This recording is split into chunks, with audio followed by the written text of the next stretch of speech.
Assim, pois, comereis os vossos lombos cingidos, e os vossos sapatos nos pés, e os vossos cajados na mão, e comereis apressadamente. Essa é a Páscoa do Senhor. O que me chamou a atenção nesse versículo foram essas 3 palavras: cinto, sandália e cajado. O código da saída profética. A ordem divina aqui não é sobre a roupa, e sim sobre a identidade. Diga, identidade.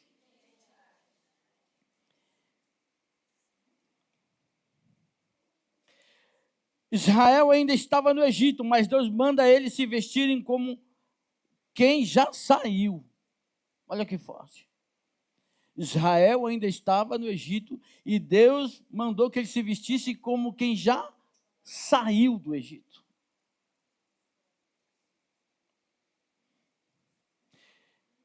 Isso, querido, é uma quebra de uma lógica natural.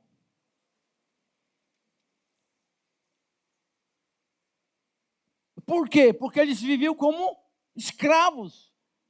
E Deus, quando Ele tem aliança com uma pessoa, Ele já não vê mais a pessoa como escravo, e sim como uma pessoa livre.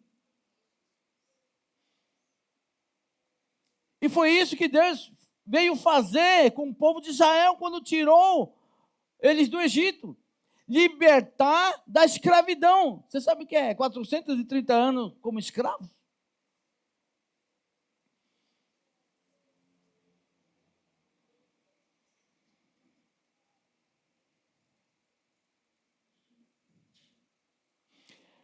Diga para a pessoa que está ao seu lado: Deus não espera que você saia para mudar. Ele manda você mudar para sair. Você pode glorificar o Senhor por isso?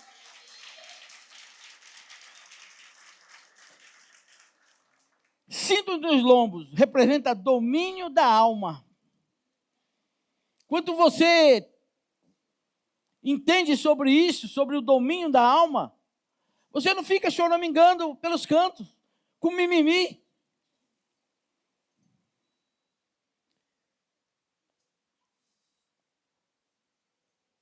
Sabe o que mais me incomoda nessa geração? Eu não digo nem tanto para as mulheres, que a mulher é mais sentimental. Mas homem ficar com mimimi?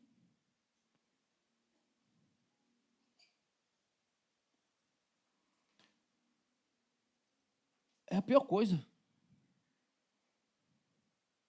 Estava falando ontem com o apóstolo,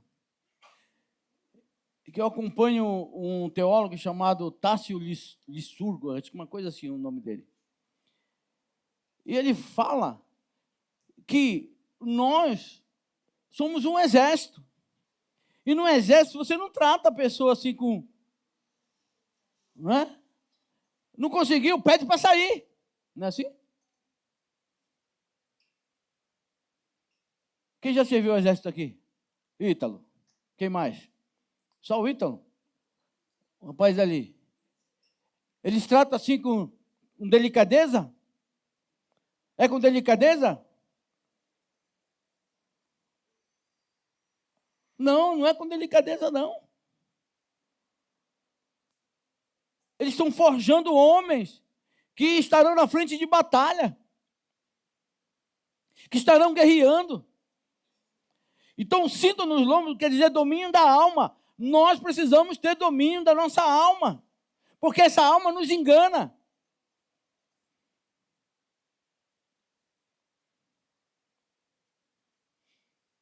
Estão compreendendo? Eu não estou nem generalizando aqui, falando que as mulheres estão... Não, porque as mulheres são mais sentimentais, mas os homens, querido, vamos crescer. Vamos cingir os nossos lombos. Jó, na época que ele estava ali sofrendo, ele começou a questionar, falando que Deus era injusto com ele. Não sabia o porquê que ele estava sofrendo daquela maneira. Que ele tinha tudo. Ele passava na rua, os jovens se levantavam, os mais velhos abaixavam a cabeça. E ele questionando tudo isso. E Deus ouvindo.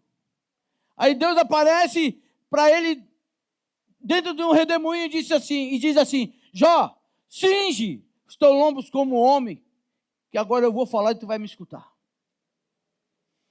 E Deus começa a falar com ele: onde estava tu, Jó, quando eu criei o universo? Que eu pus limite no mar. E começou a falar os feitos dele. Onde estava tu, Jó? Para dar conselho ao Criador. E aí Jó foi murchando. Senhor, eu falava coisa que eu não entendia. Antes eu te conhecia só de ouvir falar. Mas agora eu te conheço de contigo andar. E Jó se arrepende. Se arrependeu. Por quê? Porque estava ali com a alma cheia de coisas. É natural, querido, que isso aconteça conosco. Mas nós não podemos deixar que a nossa alma domine.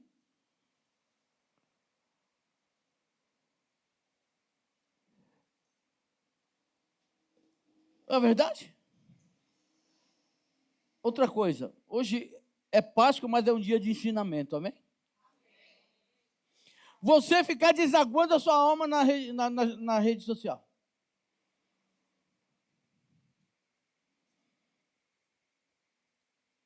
Que é engajamento do seu problema. Não, filho. Fala para o Senhor. Se o Senhor não puder mudar, sinto te dizer que rede social não vai mudar a sua situação. O único que pode mudar é Jesus. Ou nós cremos que Ele pode mudar, ou, querido, a nossa fé é em vão. Amém? Então, sim, cinto nos lombos ou cingir os lombos é domínio de alma. É estar preparado para a guerra. Os lombos representam centro da força, lugar de regeneração, área emocional instintiva. Então nós precisamos de tudo isso, querido, estar sempre pronto, em prontidão. Quando Deus te chamar para algo, faça. Esteja pronto, eis-me aqui, Senhor.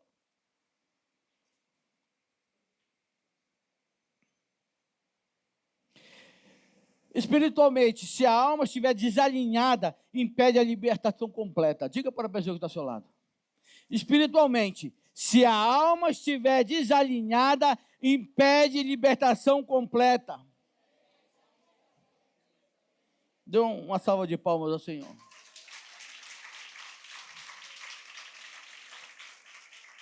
Cingir os lombos é submeter a alma ao espírito. Você tem que sujegar sua alma mesmo, não você vai estar condicionado ao espírito. Porque nossa alma quer fazer o que ela quer. O que ela quer. Não é verdade? Ou não? Quantos gostariam de estar dormindo agora? Seja sincero com você mesmo. Todos nós, não é? Porque é bom dormir, sim ou não? Não é? Domingo, não é? Aí quando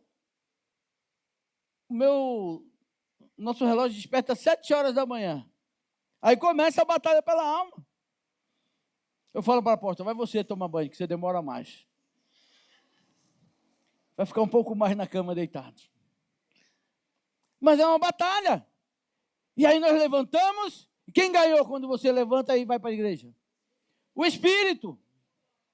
Agora, se você não vem e continua deitado, quem ganhou? A carne, a alma. Amém, queridos? Terceiro, sandália nos pés, alinhamento com propósito. No hebraico, pés aponta para caminho, governo territorial, herança. Quem anda, possui. E eu quero declarar que você vai conquistar tudo aquilo que o Senhor prometeu que você conquistaria. Quem recebe essa palavra? Então glorifica o Senhor.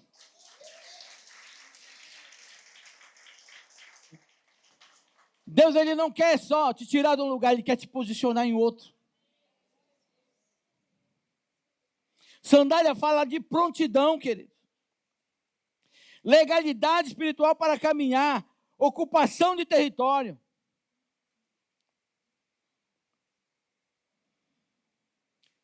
Efésios 6,15. Coloca aí, Fernando, Efésios 6,15. Calçados os pés na preparação do evangelho da paz.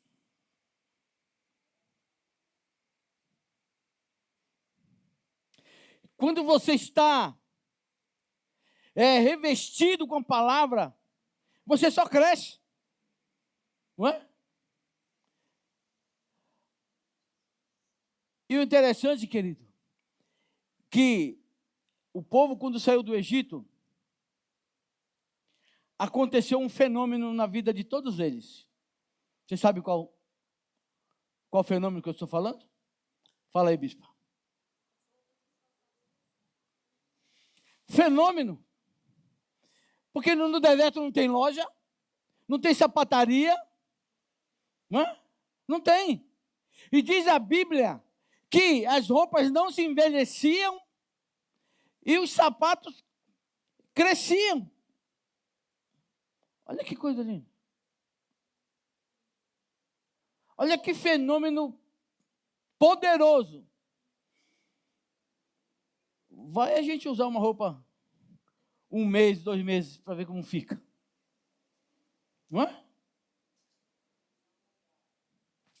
Fica terrível. Mas diz a Bíblia que as roupas não se envelheciam.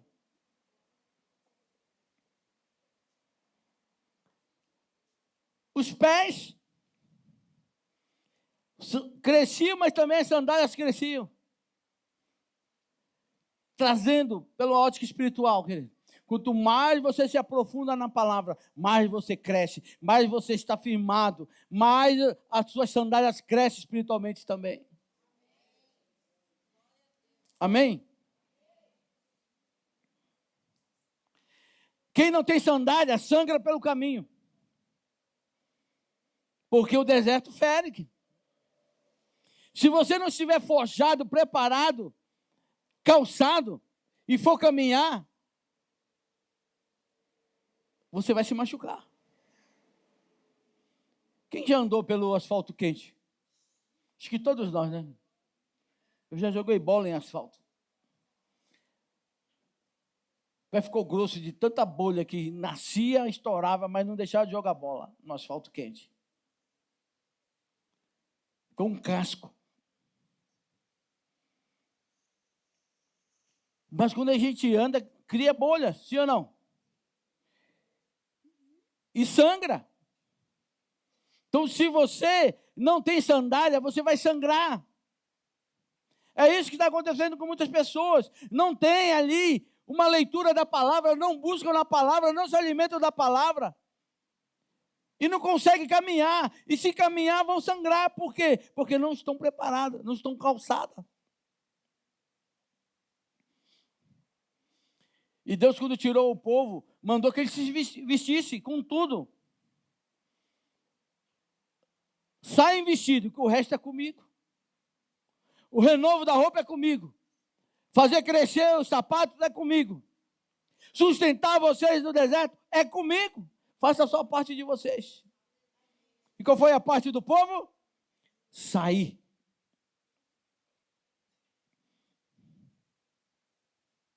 Quem não está preparado não sustenta a jornada. Por isso que nós vemos muitas pessoas parando no caminho. Porque não estão preparados. Não se prepararam. Quarto, cajado na mão, autoridade e governo. O cajado de Moisés não era só madeira, era um símbolo de governo espiritual. Diga, governo espiritual. Onde Deus manifesta o seu poder através de uma autoridade espiritual. Moisés fez milagres com aquele cajado. Tocou na rocha e saiu água. Estendeu sobre o mar e o mar se abriu. Jogou no chão, se transformou numa serpente. Comeu todas as outras serpentes dos magos e feiticeiros ali da época. Moisés tornou a pegar naquela serpente e voltou e virou um cajado novamente. Então, cajado é sinal de autoridade.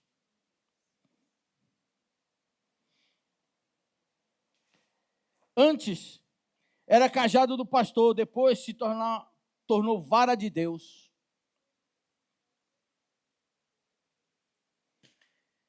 Quando algo natural toca o propósito de Deus, se torna sobrenatural. Isso é muito forte.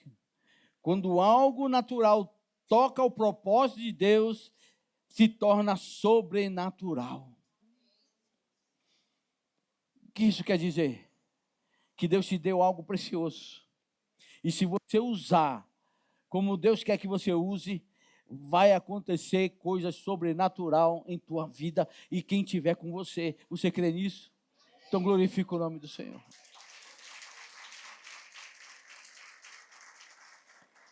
A Páscoa do Senhor é a centralidade do Cordeiro. Tudo isso faz sentido por causa do sangue, querido. Sem sangue não adianta cinto, não adianta sandália. O sangue e o cordeiro são peça principal da arca, ou da Páscoa. Porque eles tinham que pegar um cordeiro ali de 1 ano, imolar, pegar um pouco do sangue, reservar aquele sangue, assar o cordeiro na brasa, não podia ser cozido, nem guisado, tinha que ser assado. E eles tinham que comer tudo. E o que sobrasse, eles tinham que queimar. Tinha que pegar o sangue, passar ali no umbral das portas, com isopo, que era uma planta. E essa planta, ela é curativa, ela é esterilizante. Todas as coisas na palavra se conectam. Ele esteriliza. Por isso que Davi fala lá, lava-me com isopo e ficarei puro. Por quê? Porque é uma planta que ela esteriliza. E se você passar sangue, somente o sangue, o que vai acontecer? Aquele sangue vai começar a apodrecer, sim ou não? E sangue podre começa a feder. Aí você passa com ensope, que ele esteriliza, e não deixa que aquele sangue feda. Estão entendendo? Por isso que Deus ele é muito detalhista. Se você pegasse o sangue e passasse com qualquer coisa ali, poderia ficar fedendo. Mas ele disse, pega o isopo. É uma planta insignificante. Mas quando você passa ela com sangue, ela esteriliza, ela tira todo o odor, ela descontamina tudo aquilo. Olha que forte isso, querido.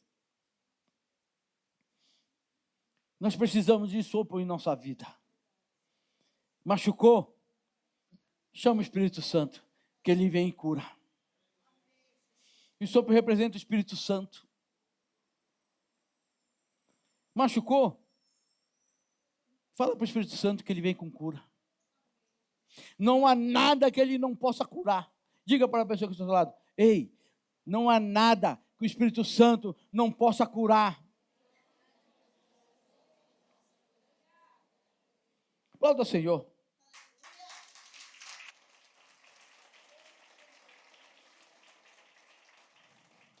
Aleluia. Então, na aliança nós aprendemos sobre isso, sobre o sangue no umbral da porta, que era um costume do povo. Por quê? Só para entender o porquê que se passava sangue na porta. Era uma identificação quando um rei dominava uma província, porque acontecia muitos erros, equívocos de rei, que ele não via o sangue na porta, só que aquela família era leal a ele, e ele mandava o exército destruir. E o exército então ia destruir uma pessoa leal. E aí começaram então a passar o sangue na porta. E o rei sabia que se aquela casa que ele estava se aproximando tivesse essa marca de sangue ali na porta, era o sinal que aquela família era leal a ele. Então ele não mandava o exército, ele ia pessoalmente tratar ali com aquela família, fazer uma aliança com aquela família, porque aquela família era leal a ele. Estão compreendendo? Era por isso que se passava o sangue na porta, para identificar que aquela família era leal.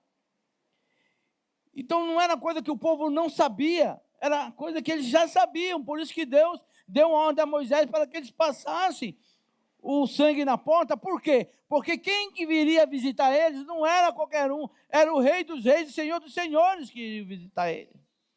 E a casa que não tivesse ali o sangue nos umbrais, o que iria acontecer? O anjo da morte iria passar e iria morrer todos os primogênitos, tanto dos seres humanos quanto dos animais.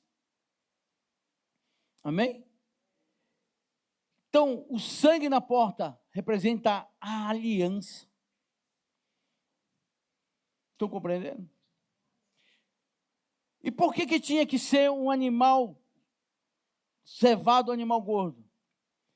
Porque quando alguém importante ia visitar aquela casa, era costume também do povo pegar o melhor que eles tinham, que era o animal gordo, que era o bezerro gordo, o bezerro cevado. E eles pegavam, matavam e derramavam o sangue ali no limiar da porta da casa. Estão compreendendo? E aquela pessoa, quando vinha visitar e via o sangue derramado ali, ela pensava com ela mesma assim: eu sou importante, eu sou aceito aqui nesse lugar. E ele entrava e fazia aliança com o dono daquela casa. Quando a pessoa não era muito bem recebida, eles matavam uma pombinha, uma rolinha, uma galinha. Mas quando era uma pessoa importante, era um bezerro gordo. Era costume, era isso que eles faziam. E não foi isso que Deus fez conosco? Quem éramos nós? Aí Deus pega ali o seu melhor, o seu bezerro cevado, que era Jesus Cristo, porque o próprio profeta Simeão, o sacerdote Simeão fala, quando vai apresentar Jesus: eis o Cordeiro de Deus que tira o pecado do mundo. Não é muito interessante isso? Então Deus pega ali o seu melhor que ele tinha, o cordeiro, o melhor cordeiro que ele tinha, o único cordeiro que ele tinha, e então derrama o seu sangue na porta da sua casa. E todos nós que entramos por ela, estamos em aliança com o dono daquela casa. Olha que poderoso. Olha que forte. Por isso que nós falamos: você quer fazer uma aliança com Cristo? Isso é fazer uma aliança com Cristo. Por isso que quando eu convido as pessoas, se elas querem Cristo, eu não pergunto se ela quer aceitar Cristo. Porque Cristo não é qualquer coisa. para você aceitar ou não. Ele é o Rei dos Reis, Senhor dos Senhores. Eu não estou te oferecendo qualquer coisa. Eu estou oferecendo o melhor que Deus teve, que foi seu Filho, que morreu por nós. Amém? O melhor eu estou te oferecendo. Então, quando nós fazemos aliança com Deus, nós estamos guardados, protegidos. Amém? Quem quer essa proteção? Quem quer essa aliança? Todos nós precisamos dessa aliança. Porque às vezes nós queremos cuidar da nossa própria vida e não dá certo. Nos machucamos, não é verdade? Nos frustramos, ficamos desapontados, decepcionados conosco mesmo, porque queremos cuidar e não sabemos. Nos enfiamos em cada negócio que só Cristo para nos libertar, nos tirar. É verdade ou não é? Então hoje o Senhor está nos dando a oportunidade de fazer uma aliança com Ele. Através do sacrifício de Cristo na cruz, Ele já fez. Só basta você aceitar esse sacrifício em sua vida. Reconhecer que Ele morreu para dar a salvação a todos nós. Só que nós temos algo em nós chamado livre-arbítrio. Nós temos a decisão de querer Cristo ou não. E está tudo bem. Está tudo bem você querer ou não. É uma decisão sua. Só que a nossa obrigação é dizer para você quem é Jesus. Ele é o Cordeiro de Deus, que foi imolado por nós, para nos livrar da morte e do pecado. Porque todos nós estávamos mortos nos nossos delitos e pecado. E o sacrifício de Cristo na cruz nos livrou da morte e do pecado. É por isso que nós fazemos aliança com Cristo. Amém, queridos?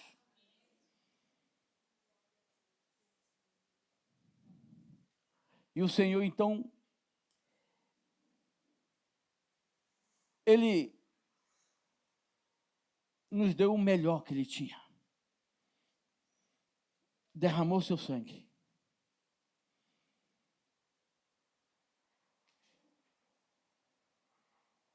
Para quem não era ninguém. E foi derramado o melhor sangue que tinha na época. É sinal de que Deus vê em mim uma coisa muito, muito linda. Diga para a pessoa que está ao seu lado. Se Deus derramou o sangue do melhor que Ele tinha pela minha vida, não tem nada que o diabo possa falar ao meu respeito que esse sangue não possa dar conta de me justificar, purificar e me salvar. Você pode aplaudir ao Senhor por isso? Aleluia. Amém? Pode falar para a pessoa, eu fui comprado com sangue. E você?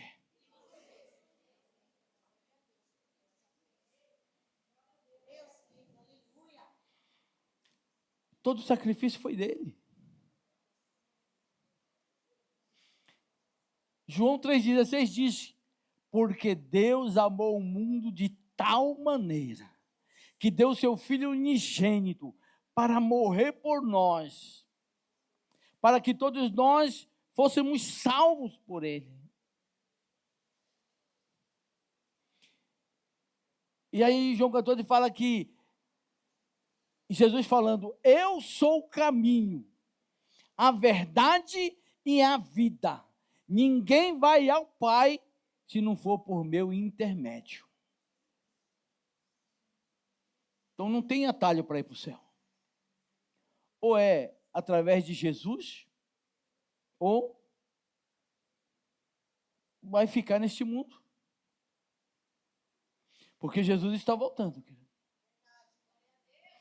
Israel para quem não sabe, é o relógio de Deus.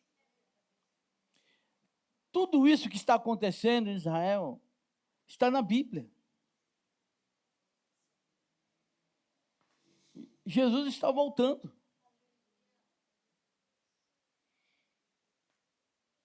E está mais perto a vinda dele do que há 30, 40 anos atrás.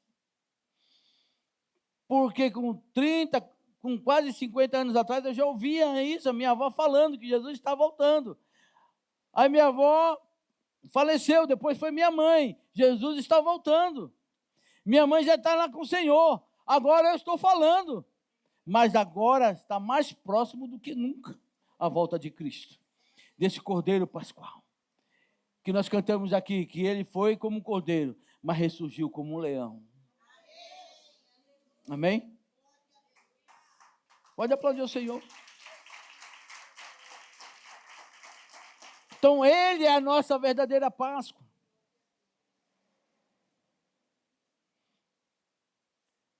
Ele é a verdadeira Páscoa.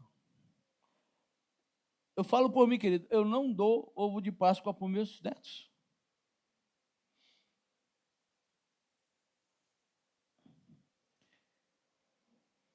Tem ele é um teólogo, um estudioso da palavra, e ele fala que há um demônio que rege todo esse simbolismo da Páscoa com o ovo de Páscoa e coelho. Então, se eu der um ovo de Páscoa, eu estou dando um demônio de estimação para o meu neto. E aí eles vão comer esse ovo.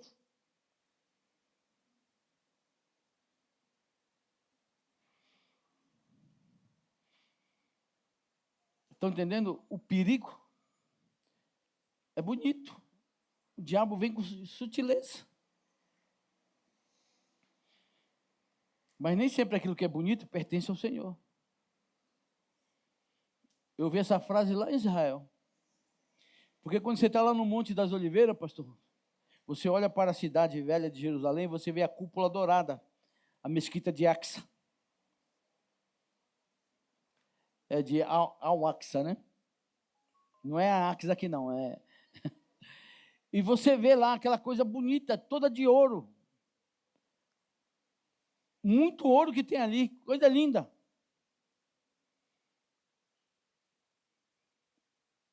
Mas não pertence ao Senhor. É lindo. É lindo. É o que embeleza a cidade. Ou não é, Ritinha? É o que embeleza a cidade. Que você olha lá de cima do monte e você vê aquela cúpula dourada. Mas não pertence ao Senhor. Então, nem tudo aquilo que é belo pertence ao Senhor. Nem tudo aquilo que é bonito pertence ao Senhor. Que o inimigo, ele é sutil. Você acha que ele vai te apresentar uma coisa feia? Não. Ele vai te apresentar o belo. Ele vai apresentar aquilo que vai chamar a atenção dos seus olhos. Amém?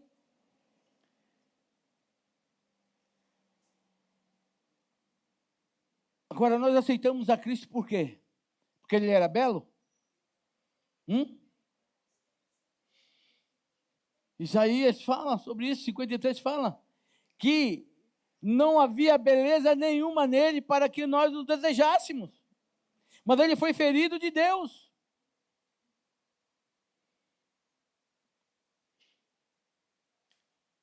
E o castigo que nos traz a paz estava sobre ele, e pelas suas pisaduras nós fomos sarados. Então, o verdadeiro propósito da Páscoa foi nos sarar e nos dar a vida, a salvação. Amém?